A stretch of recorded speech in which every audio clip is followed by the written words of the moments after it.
And joining us now is Wojciech Przybylski. He's editor-in-chief of Visegrad Insight. Sir, a pleasure to have you on the show. Thanks very much for joining us this morning.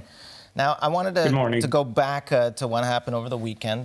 Polish Prime Minister Donald Tusk visiting the border with Belarus and saying that there are no limits to the funds that he will be able to give to secure the border. Now, first of all, what does he mean, and what kind of things what kind of things can they secure to secure this border? Well, we see an ongoing effort to strengthen our border in Poland, but also in the Baltic states, which are bordering with both Belarus and Russia. We have military buildup, silo ones of fortifications that are to delay or repel any acts of aggression in terms of the more standard conventional warfare.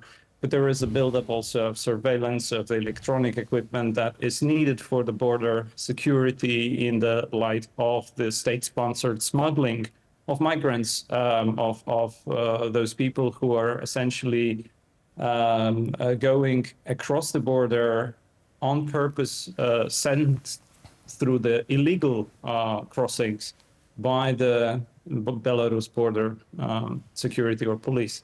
And that is posing a threat, not just to Poland, but to the whole of NATO alliance and the EU.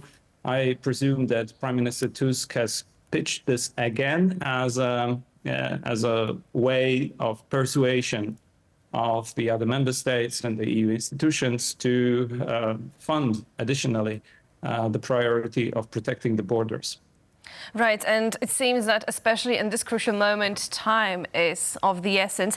So how long might this process take, and what can Poland expect from the EU in terms of support and collaboration? Because while immediate actions can yield, of course, tangible results, now in the short term, now the comprehensive fortification and optimization of a broader security are long-term endeavours that require, well, sustained commitment.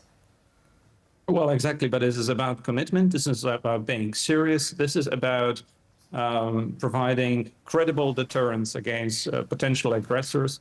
And in that sense, it cannot be incidental. It needs to show that we have a long-term budgetary planning, financial capabilities to deliver what the political ambitions or political communication would be. And I think in this sense, we show consistency as Poland, despite the government change. There is, I believe, an improved performance with the new government and more abilities to add European resource to the table. We also see, because, as you mentioned, of the urgency and the deteriorating situation on the border, increased urgency on the side of Polish military that has been putting up the defense structures, temporary ones, and also digging out fortifications, just as we have seen those in Latvia, for instance. Of course, these to take place, to be properly installed, it takes a number of months, but the effort is consistent and it's meant to deter potential aggression. All right. The question here, though, as well, is the financial commitments. These financial commitments, will they be purely Polish financial commitments, or can we expect perhaps some assistance from the EU, seeing as this is not just Poland's border, but it's the external border, the eastern border of the entire European Union? I think that's exactly the point. We are committing ourselves because it's in the obligation of a member state to protect the borders, which are external and they are not under Schengen agreement.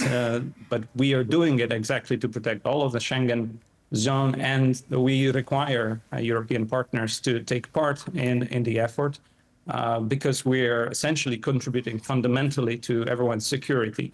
And that needs to be a concerted effort. That's why also we have a Frontex agency in Poland. It's a question of also how well the resource of Frontex, Common European Agency for Border Protection, is being utilized for that mean. And I believe we are simply also talking about the increased funding for those efforts, which is being expected by all of the member states of the EU across these borders, extending from Poland to Finland, where common stance is so necessary.